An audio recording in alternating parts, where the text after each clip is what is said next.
Hello and welcome. My name is Justin Broom, and you're watching The Weekly Sweep, WLCN's new online show bringing you the newest perspective on today's trending topics. Brought to you by Lincoln's By the Bean Coffee Shop in downtown Lincoln.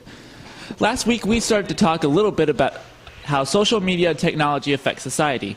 One of those things that we talked about was entertainment. In the past few years, we've seen sites like YouTube soar because of their new entertainment industry. YouTubers have been gaining millions of followers, but why? Also, we've seen online streaming company Netflix gain huge popularity when it started not only streaming old TV shows, but starting to create its new content like House of Cards and Orange is the New Black, which in this year's Emmy gained one of the highest number of nominations. So what is it about online media that's gaining so much attention? To find this out, I brought in a couple friends. Introducing Kieran Foster and Leah Shurtz. Hi, I'm Kieran Foster, and I'm going to be a senior at LCHS next year. Hi, I'm Leah Shurtz, and I'll be a freshman at SIU Carbondale, and I'll be majoring in film. All right, so let's get started. So I guess the first question would be, do you guys use YouTube? And if so, what kind of people do you follow on there? Yeah, I use YouTube a lot. Most of my time is dedicated online. Comedy kind of things mainly, like Hannah Hart, My Drunk Kitchen, all that stuff. It's really funny, and that's about it. I'm on YouTube every day. It's kind of a religious thing for me. I follow PewDiePie and Shane Dawson, kind of like the really big ones. So I really am into the comedy and yeah. All right. So why do you think these people have such this big following on there with millions of subscribers just tuning into their videos? I think that it's the YouTube celebrity is kind of interesting like that because it's a way they're celebrities that can connect to their fans on a bit the more personal level. You see these people like doing daily things in their lives and it makes them seem all that more relatable. And you really get invested with them emotionally and even just with their funny stuff and things like that. So at the end of the day, you feel like almost these people are becoming a sort of online friend. That sounds weird, but it's kind of the truth. They're very relatable people, just like you and all that stuff. Well, I've always had a theory with YouTube fame, as it's called. I feel like there's like 3 different things that you kind of have to get a really big following on YouTube, and that's really you have to allow the fans to feel something when you watch your videos, and whether it's funny or sad or anything. And I feel like a big thing with YouTube videos is consistency. And I know that I will follow somebody if I know that I can go on their channel and see a video every single day, or every Wednesday, or every Monday and Friday. If I have that consistency, I know that they're a good YouTuber to me. And I just feel like creativity is a really big thing for them because it's their creative outlet. And so if I see that they're doing something different than somebody else, that draws me to them. So. All right. Another thing that we can see on YouTube is that people kind of started making like their own shows or like mini web series. Do you think this is a good concept to have, or do you think maybe it's not? And if so, why? I actually think it's a really good concept, especially for younger people who are kind of moving out to LA and getting their start in film. It's a really good way for them to be able to have their content reach in a wider audience, especially if they already have a smaller or larger following of their own. And it's just kind of almost like a training exercise in a way, kind of get your chops at directing and screenwriting, doing that, and at the same time you can also potentially gain a lot of a really big fan base, and that's pretty good for later in your career. I don't really watch web series all that much. I think the only one I've ever watched is one that was kind of a spin-off of The Walking Dead, which showed the background story of the zombies before they turned. I like the higher quality ones, not necessarily the newer ones where it's people getting their start. And I like quality over quantity, and so I don't really watch web series because it's hard for me to find a really good one that I can get invested to. All right, that kind of brings me to my next question. How do you feel about the quality that you see on YouTube, and do you think that it plays a factor in what gets popular on there and what starts getting like YouTube partnership money to get paid to get views? So what do you think about that?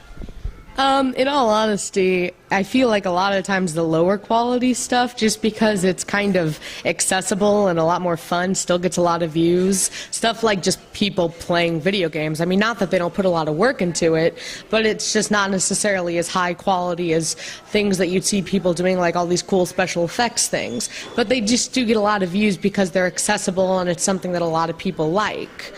But, I feel like a lot of times the quality isn't just there for some people. I mean, some people like Jenna Marbles, they've kind of got that really good balance between just accessible stuff and good quality and, like she said, consistency with their videos and with the stuff that they produce.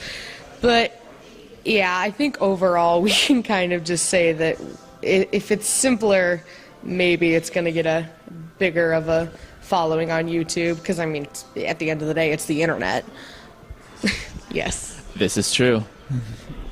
Well, I'm very big on quality when it comes to videos, because personally, knowing the technical side of making a video, it's very easy to get good quality.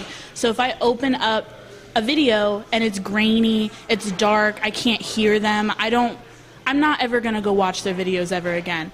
It's easy to get good lighting and a decent camera, like if that's what you want to do, because some of these people, this is their livelihood, this is their career, and they take pride in making good quality videos. So people who don't do that and expect to be paid the same amount, I think is a joke.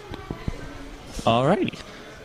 So I guess kind of moving more now into Netflix and how they're doing. Do you think when you heard that Netflix was making their own original shows, what'd you kind of think of that? Did you think it was a good idea, or do you think it was kind of weird that they were doing that, or? Oh, I thought it was weird, but it's a great idea. It's a really good way to draw even more people into the service and make it even that more exclusive, because you can only watch it there. I mean, especially when the shows are as good as quality as Orange is the New Black and House of Cards, which I love both of those shows. And I feel like they did a really good job in trying to make sure that those shows would be really good quality and have good actors and really good writing. I mean, House of Cards is one of the best shows I've seen in my life. And that really is an excellent marketing strategy. It's an excellent way to try to get more people to pay for the service.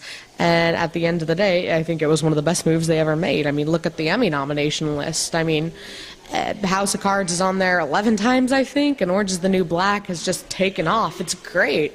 I love both of them shows, and I cannot honestly say how it was just such a good idea for them, really. I fangirl so hard over Orange is the New Black. It is my favorite show. I watched both seasons, I think, in 2 days. So I think whatever Netflix is doing is working. You know, not a lot of people really knew about these original shows when they first took off, but like once the second season of Orange is the New Black came out, and everyone was talking about it, and everyone was like, oh, I need to go on Netflix, and I need to watch this show, and it took off. And I just think whatever they're doing right. So. All right, so now as we're seeing like all the Netflix shows getting just handfuls of Emmy nominations, not just this year, but the past years as well, and Hulu Plus is starting to do the same thing, do you think that we're going to start seeing online entertainment just start going to online, or do you think the entertainment industry is going to stick to film and television for the rest of time? Well, definitely not for the rest of time, because, I mean, you can go into the past and see when we shifted from radio to television, or things even more primitive than that. But I think it is going to shift more online. I feel like for the rest of our lives, there will still be a presence of film and television, but you can shift things online. I mean, you can watch on-demand movies online the same day they're in theaters for cheaper and do the things like that. And I feel like there's also that sense of just connectivity that the internet provides with things like that. I mean, you can watch an episode of a show on the internet, then go on Facebook and say, oh, this was great, and then have all your friends say, talk about it too. And it's a really interesting community that you bring about. But I think because of that, and because of how the internet allows for people to be more connected and to share the content that's original more easily, that filmmakers and television makers, that's a correct term, are going to maybe shift more towards online content in the near future. I feel like that there is always, like she said, for the rest of our lifetime, there will always be that line between online and traditional media. And I feel like that line is getting blurred a little bit with Netflix, but there's always going to be that wariness that people have when you hear about a movie that is solely online. Because people feel that if it's online, well, it can't be as good a quality, or it would have made it to the big screens. And so I feel like that line, even though it's blurred, it's going to be there for a very long time.